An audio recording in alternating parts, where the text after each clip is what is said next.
l'halakha du jour, Shalom ou Bracha. Il y a une discussion très populaire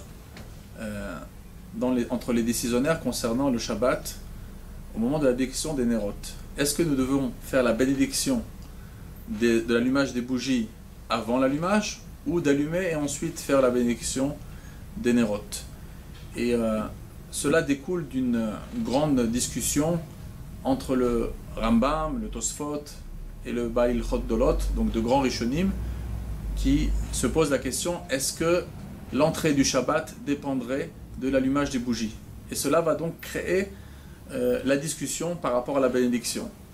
Le Mordechai va penser qu'il faudra bien sûr bénir les Nerot, la bénédiction des Nerot, avant l'allumage, comme n'importe quelle mitzvah où on fait la bénédiction avant.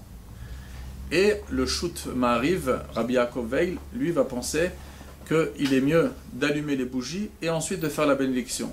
Bien sûr, il est connu que c'est deux coutumes dans le peuple juif.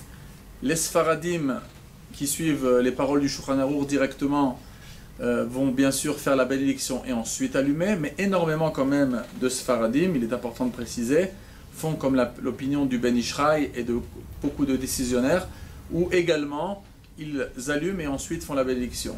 Concernant les Ashkenazim, c'est très clair dans le Shulchan Arour, dans le Siman 263, ils vont d'abord allumer et ensuite faire la bénédiction. Et voilà notre question pour le soir de Rosh Hashanah, ou pour le soir de n'importe quel Yom Tov, puisque là, nous n'avons plus le problème de ne pas pouvoir allumer, parce que lorsqu'on a un feu existant, nous pouvons allumer des bougies, donc on n'a plus le même problème. Et c'est pour ça que même normalement chez les Ashkenazim, on aurait dû faire la bénédiction et ensuite allumer les bougies. Et comme ça avait fait la femme du Drisha, qui était Rabbi Yoshua Katz, un très grand sage, c'est apporté dans la préface de son livre du Drisha, où malgré qu'elle était ashkénaze et que Shabbat, elle allumait et ensuite faisait la bénédiction, le Yom Tov, elle faisait la bénédiction et ensuite allumait. Concrètement, au niveau de la halakha, le minag, les coutumes, en vérité, se séparent de telle manière que chez tous les Sfaradim, cette fois-ci, ils vont faire la bénédiction de l'allumage des bougies, donc la Dikner Shel Yom Tov, et Shechianu, et ensuite allumer les bougies.